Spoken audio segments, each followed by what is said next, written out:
Yield movements.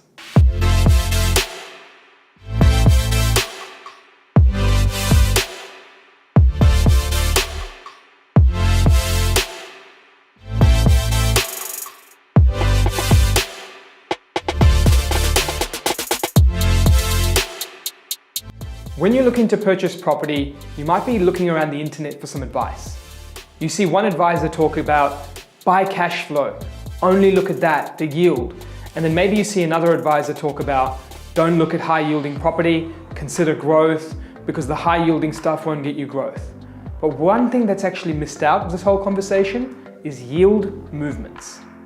Yields are basically the income divided by the property price itself. And when you find that annual income divided by that, you get a percentage, and that's your yield percentage.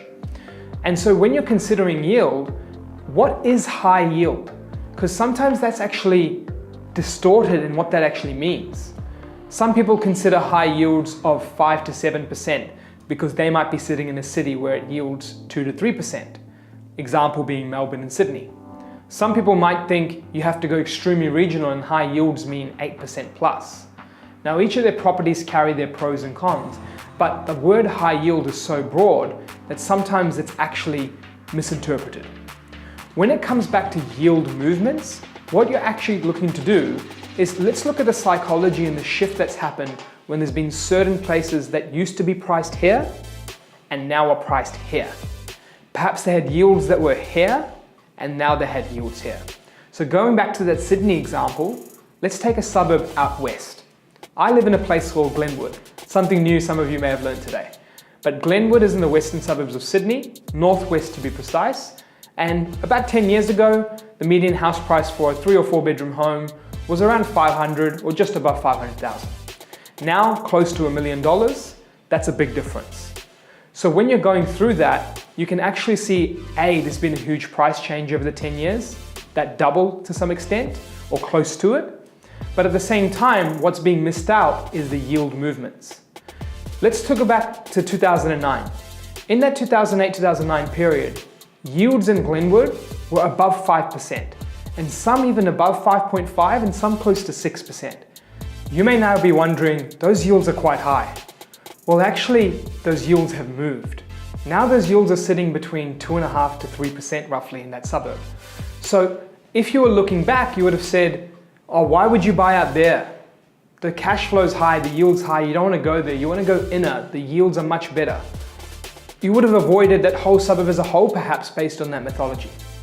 But as time's gone on and between Sydney here and that northwest area, there has been population rises, supply rises, and that whole supply to demand and sentiment, which is how people feel about the area, has started to change as time has gone on.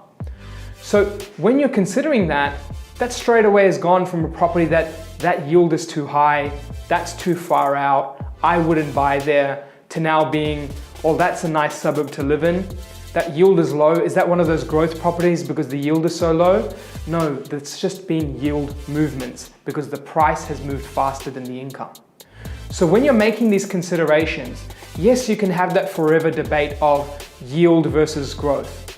But just because something has a higher yield, A, what is defined as high yield could be different to each person viewing it.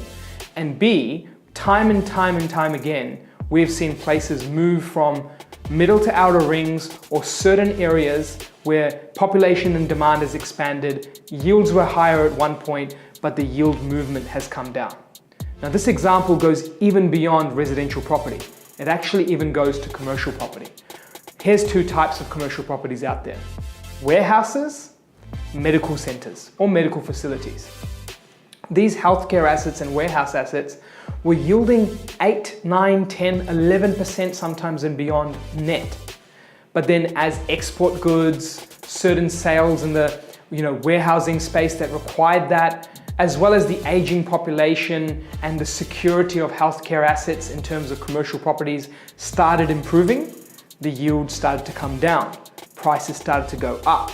So these things happened because that price outpaced the yield movements, and suddenly something that was once, that's a cash flow, that doesn't grow, has started to become, this is now a growth asset. whereas you could have picked it up at a different time. So that's an example of yield movements, both from residential property and commercial property, and can help you explain that it isn't always about differentiating cash flow or growth. It's about understanding properties that may be in these areas that can get in at a certain time and can potentially have that growth through time and market. So that's it from us here at InvestorKit, the experts in wealth creation, helping you take action.